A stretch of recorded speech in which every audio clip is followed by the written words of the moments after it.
Hi, this is Dennis with Second Chance Tackle. Today we're going to work on a Shimano reel. It's an older one. It's the Corsair. This one happens to be the Corsair 301. When you find an odd numbered reel, it generally means that the reel is a left-handed crank reel. This one seems to be working all right. Mark sent in 4 of his reels, and this is one of them. And if I've done a video, it's been quite some time, so we'll do it again. And we'll see if we can improve on the other ones that I may have done. Now, 301s are a left-handed crank. Most of the time when you do a right-handed crank one, you'll probably be mirror image to this, but the procedures will be the same in terms of how to service this reel.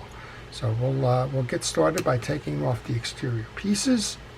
And interestingly enough, the first thing is that the handle nut comes off in a traditional clockwise manner. It's called reverse threaded. But if you're trying to remove this by doing the traditional lefty-loosey kind of thing, it's not going to work. While we're doing this, I want to encourage you to subscribe to my channel. And if you do subscribe to my channel, hit that notification button to always on so that you'll see the videos that I post. And I post frequently. That'll give you a heads up as to what I'm working on. And you get an opportunity to see whether it's something you want to watch or not. All right, this one will come out in that same way. It's going to be turn it clockwise to remove the star adjuster. And then take a picture. I always recommend taking pictures because, well, that's going to tell you how they came off so you know how they go back on. There's a series of tension rings here. What I generally do is I'll take those off and then I will reverse the process and put them right into the cup of that star adjuster so that I have that all set. Once that is off, we can take the side plate off. That side plate has 2 screws. So let's go ahead and do that. And I'm thinking that this side plate will come off now. Sometimes you have to remove those bridge screws as well, but let's see what Shimano chose to do. As I mentioned, it's been a while since I've done this now. And the answer is these 2 screws have to come out. This one here probably does not need to come out. If I remember the Shimano setup, that's holding a little plastic block that actually is a bumper for the anti-reverse. We'll see by taking these 2 out. And when I take them out, I'd like to put them in a separate part of my parts tray. The parts tray I'm using these days is it's just a fast food container, but I like to keep them so that I can separate. Well, you do not need to remove that lower one.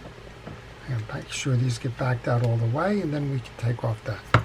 If you've removed that other one and you're wondering how that plastic block goes, well, here's a close-up of that plastic block.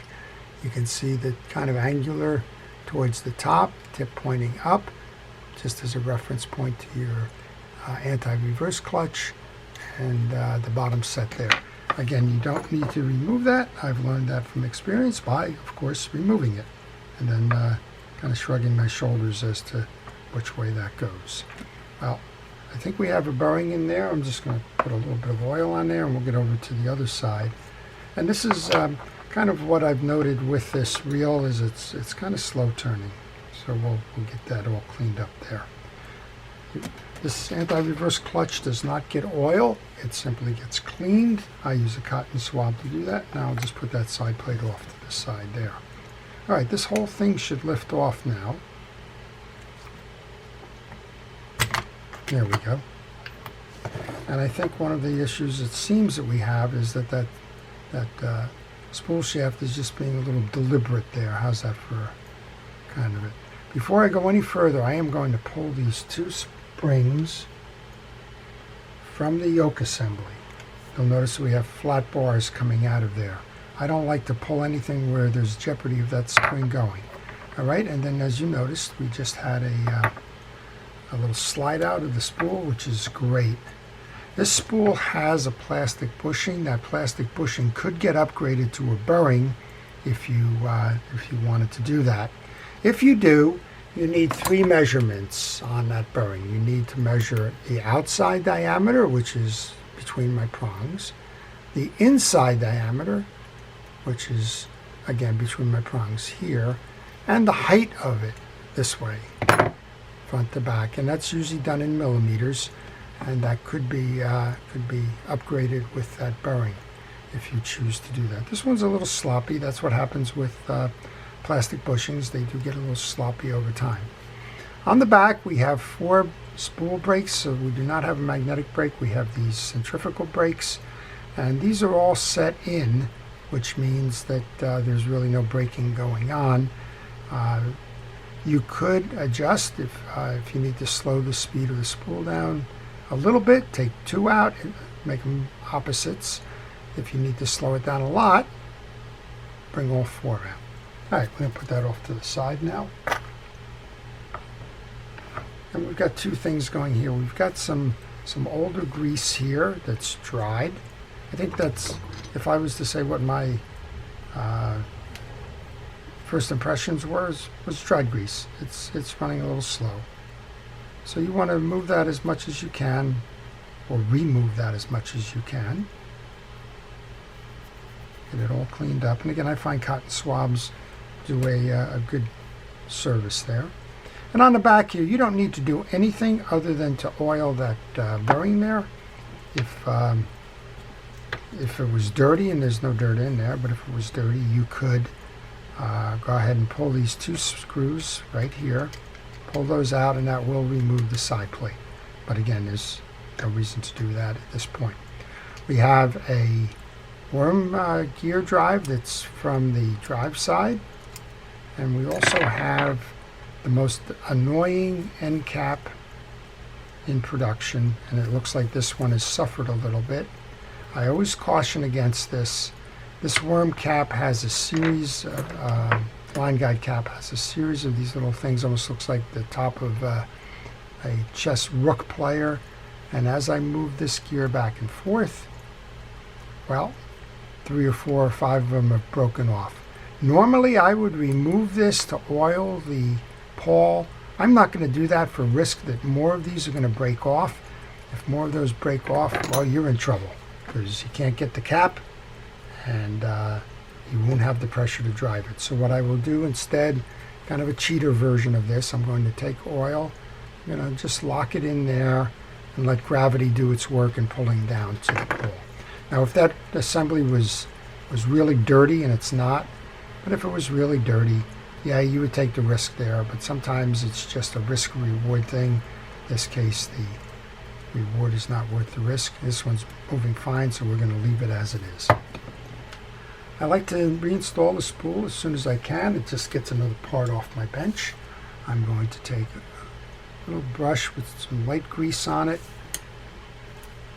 Just grease the tip so that it spins freely inside of the inner race of the bearing, and we'll just take that whole assembly now, and we're going to put it off to the side. I am going to put a little bit of oil onto the thumb bar.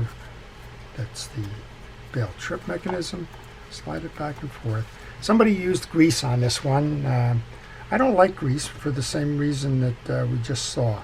When that grease dries up, it becomes tacky, and when it becomes tacky, it tends to jam the reel.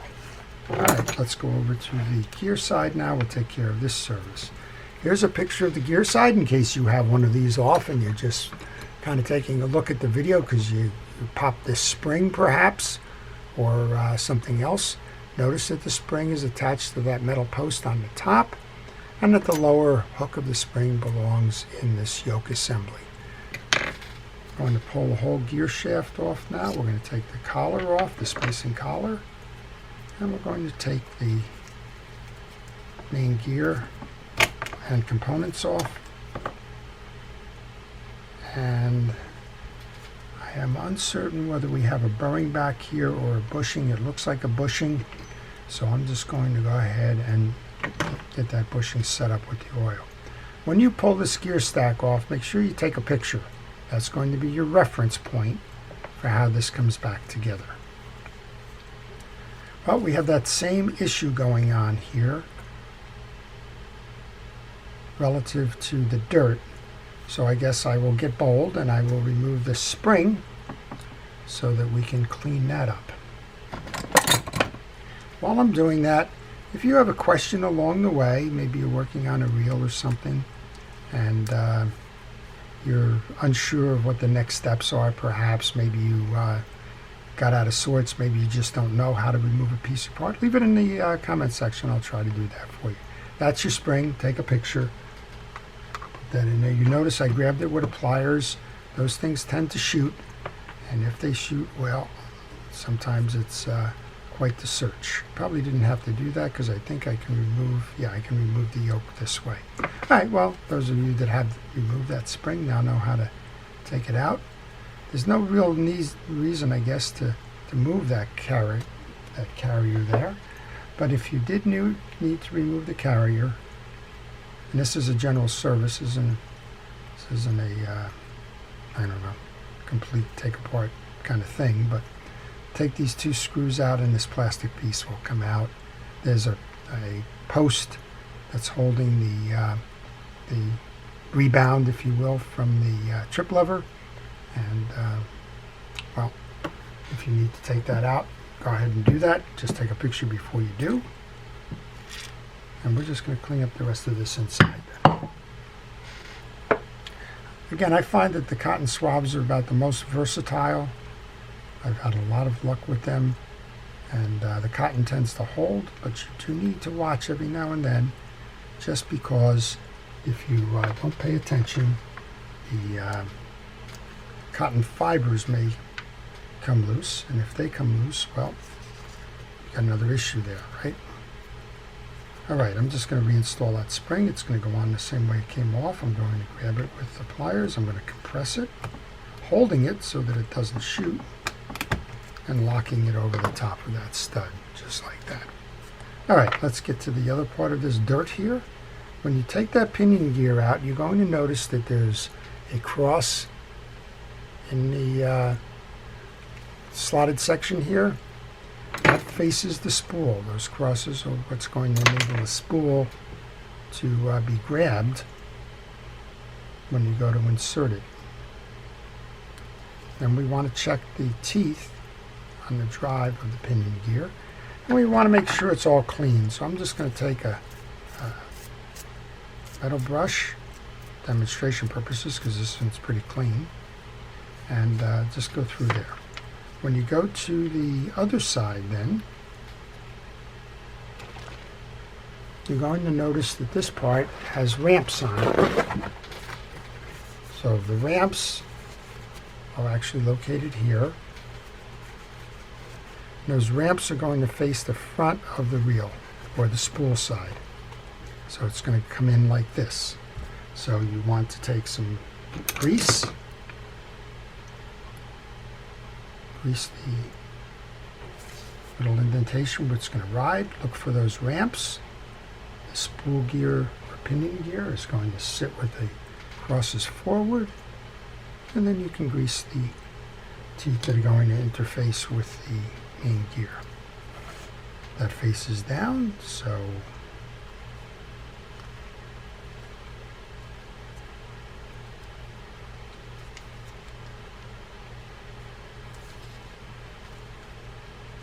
just getting my orientation correct so that it fits snugly in there like that. So you can see on the side here, maybe you can see on the side, the ramp is nested with the corresponding nest on the other piece. All right, let's go over to our main gear assembly then. First up is this drive. That drive is for the line guide. That goes in first, and you see that you need to do two things with this. One is that this is rectangular, so you need to nest it properly there. And you need to make sure that it is interfacing or meshing with the gear that's going to drive the line guide. Next up then, there's two studs that are up.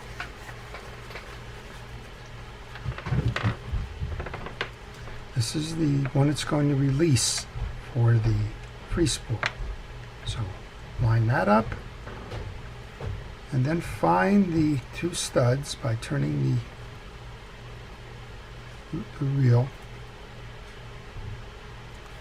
and make sure that they're nested in there. They're nested in there now. You can see the plastic parts in there. Then we have a drag washer full of drag washer grease. Just going to clean that up. This has got plenty of grease on it. You can grease it, so let's show you how to do that. I'm going to use Cal's Universal Drag Grease. If you don't have it, don't worry, don't rush out and buy it. You can use fishing reel grease. Same thing the other way. If you have this and don't have fishing reel grease, go ahead and use this on your fishing reel. And that goes on the top next. And we want to clean off the front surface of this. And the main gear is tarnished, but it's not a problem. It's not pitted or coarse in any regard. And these gears have all been greased well, and they're fine. Same with the drag washers, but you want to get them all out. You want to remove the dirty grease. Do some house cleaning as part of your general service. Again, I noticed that this reel was pretty sluggish, and the cause of the sluggishness is the dried grease and probably lack of service for a while. All right, put that back in. This has got plenty of grease on it. I did the other one for demonstration, but this doesn't need any more grease on it. And then these are alternating. So we have a series of these washers. The first one up is called a keyed washer. It's got a rectangular center to it. And what we'll do right now is we're going to put that main gear, we're going to do two things. We're going to inspect the main gear's teeth. Those are running fine. There's no chips, damage, bent pieces, caught cotton swabs or anything else in there. I'm going to put some grease onto it. You don't need to get grease in every tooth. We're going to mount that to the shaft, and we're going to merge that with the pinion gear first. Now you want the metal, after the first washer is in, you want the metal that's got the rectangular center to go in. Then this blue washer was the middle washer, so let's go put that back. That's a hard Teflon washer, you don't need to do anything with that. Then you're looking for the eared washer. That's the one with the 2 points. That comes on next. It goes in the middle of the stack and it seats into the slots in that main gear. Next up then is the last of the fabric washers. Clean, still has plenty of grease on it. And then we have one that's kind of got a combination of the slot, but it is extended. And that's because that's going to take the bottom of the spacer collar that's going to be inserted into that anti-reverse gear. You want to clean that up and insert that. Make sure that those two prongs are nested so that it is flush on the bottom of that stack there. At this point you can turn it if you like. Just make sure everything's working well, and it is. And now we can go ahead and put the cover back on and put the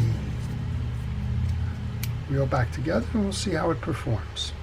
All right, so we've oiled the bearing, we've cleaned up the bump stop for the anti-reverse or whatever wing that's doing. I guess that's the trip lever bump stop here, so that's going to fit in between here. So you just need to make sure you line these 2 holes in the case up with the 2 holes in the back here. Bring everything over, and then you should have a nice solid snap for the oops, that was an oops. I put the springs in. I was wondering why I was losing a little bit of tension there. All right, the springs go on those two posts here.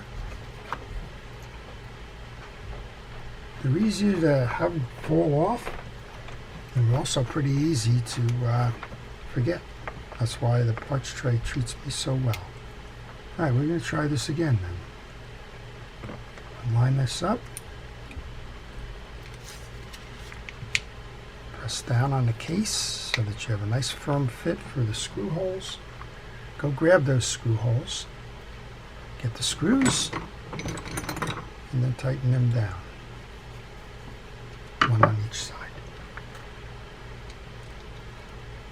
So we didn't need to remove these screws to remove the side plate. We did because apparently that spool was a little stuck in there from dried grease, and We just threw caution to the wind there. We pulled the side plate cover off first, and then we put that back on, but that was not necessary. Well, what we're going to do next then is we'll go to the drag stack, or the tension stack for the star adjuster for the drags. Now I just invert them so they go back on the way they came. There's a series of 4 of these. There's one stuck in here. I'm just going to leave it stuck in here. It's not a flat washer. They're concave or convex. I always get it wrong, and one of these days I'll actually take the time to go look. But they provide tension and sensitivity on the star adjuster itself. I keep forgetting this is a left-handed reel, so I do this all the time. Just as I was starting to try and put the wheel back on, well, you know what? It goes in the opposite direction, right? So, all right. Let's use the handle to steady the reel while we turn the star adjuster down.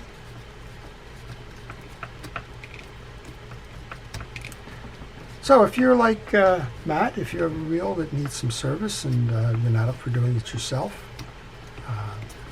you can contact me by email on the business card that follows, and I'll be happy to provide you with service and repair information. All right, that handle has to come off now because we have a little tension spring that goes underneath that.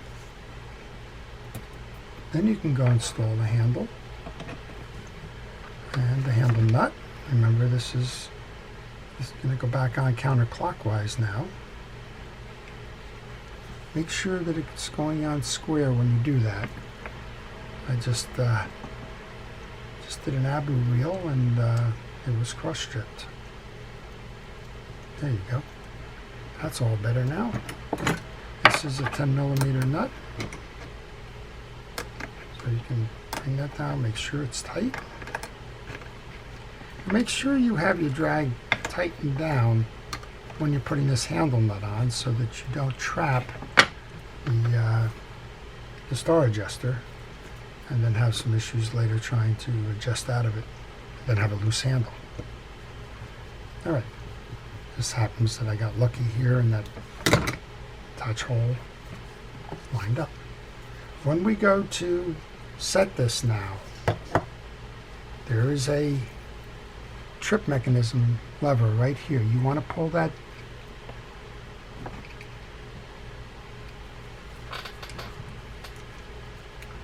backwards again. You want to pull that down before you set the side plate back on.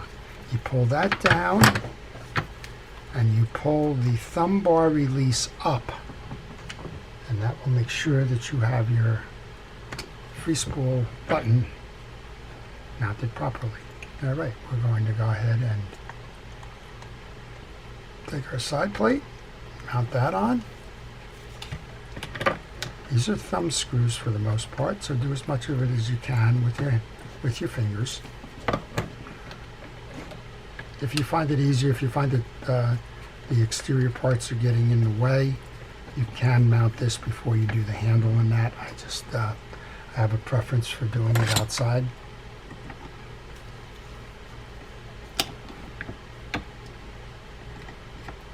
And we'll tighten both of these down and we'll give it a test here. We'll see how we did.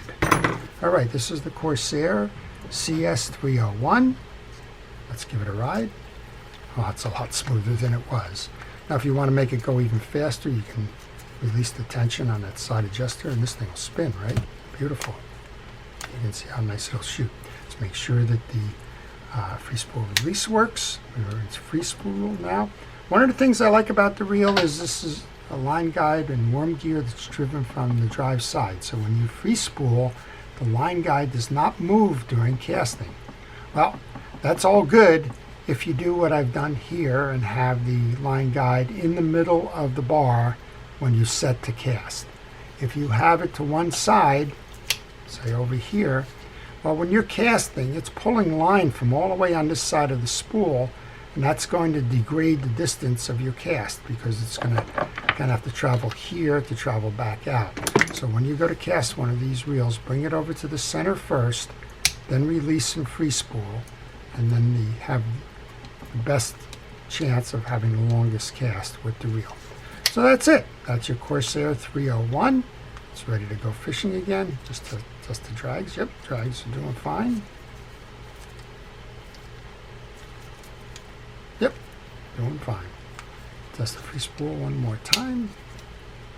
Trip lever's good. So if you're interested in that, again, please subscribe. And if you do subscribe, please hit that notification button to see all the ones that I'm working on. To all first responders and essential personnel, thank you for everything it is that you do. And to everyone, please stay safe, stay well, and stay watching. This is Dennis with Second Chance Tackle. Have a great day.